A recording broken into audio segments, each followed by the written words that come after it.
The following segment is sponsored by Creative Society. Every winter, when the temperature drops, if it's not safely maintained, your furnace could become a dangerous silent killer. That's because gas and oil burning furnaces produce carbon monoxide, an invisible, odorless poison gas that kills hundreds of people each year. Shawn McGraw from American Veteran AC is here with us this morning. Hi, Shawn. Good morning, Margaret. You look lovely.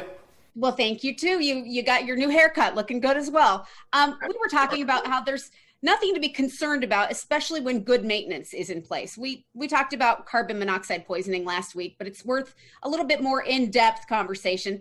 First, tell us what causes carbon monoxide buildup in a home. Well, carbon monoxide buildup in a home comes generally from a faulty furnace. So that furnace becomes faulty from lack of maintenance and lack of just tender loving care on it. Inherently, they are safe appliances.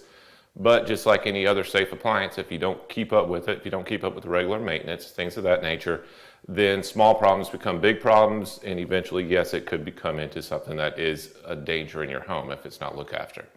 What about heat pumps? Can you get carbon monoxide poisoning from a heat pump? No, ma'am. The only thing that produces carbon dioxide is a fossil fuel burning appliances. So whether that's propane, or it could be wood, it could be oil, it could be natural gas, anything that's burning a fossil fuel creates carbon dioxide. Okay, what about gas furnaces? Are there safety concerns with those, or what should we know? The main safety concern with them, like I said, they're inherently safe. It's a completely safe appliance to have in your home, but just like anything else, just like your car is safe, it's not safe if you don't maintain it, if you don't get the brakes checked, if things of that nature. So with a furnace, airflow affects everything. If anybody's ever listened to me talk about anything, it always comes back to airflow, to dirt, to just lack of love on that appliance, letting it run for 15, 20 years and never taking a second look at it and expect it to take care of you. If we don't take care of the stuff, it's not going to take care of us. And at that point, it can become a hazard in your home, yes.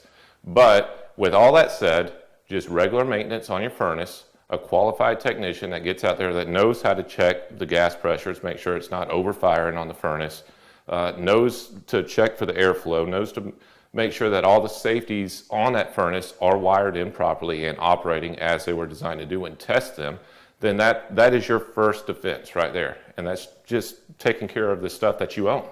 Absolutely. Good maintenance is always important. Are there any other general tips you want to pass along for people who want to make sure they're avoiding carbon monoxide poisoning in their homes? Yeah, and I would think of it as common sense, but just because of my knowledge on the subject and everything else as well. So, when you have power outages, not leaving a generator running in your garage because that's producing carbon monoxide. Not trying to heat your home with a gas appliance, a gas stove or something along those lines during a power outage. Those things are not designed to heat a home, and that can produce some bad things in there, obviously. Carbon monoxide detectors in every sleeping room in that house, in every major room. They're cheap enough to have installed in your home or put them in yourself, and then making sure that you test them. And properly testing a CO sensor is not just pushing the button and making sure the alarm sounds. There is actually test kits for them where you spray carbon monoxide in there, and you make sure that detector, that alarm, is doing what it was designed to do. Well, your expertise is always very reassuring. Talk to us about American Veteran AC and your mission. Well, our mission is you guys. We want to make sure that we take care of you. And, my guys probably get tired of me harping on this, and my kids too as well. Our purpose here is to be a blessing towards other people, no matter how we're about on that, doing that. So that could be delivered through the business as well on that side of it. So that's our goal, is to be a blessing to you in any way we can. We do that by showing up and doing exactly what you paid us to do, obviously. That's step one. That's easy. But then going beyond that and making sure when we leave your house, it's just, wow, I never expected service like that.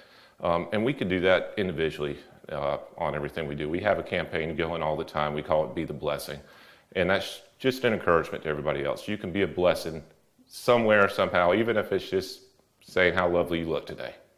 Well, you certainly are. Those blessings are always appreciated, and everybody loves working with you. People can contact American Veteran, the number on screen, 435-0822, or visit the website, AmericanVeteranAC.com. Shawn McGraw from American Veteran, thanks so much for being here.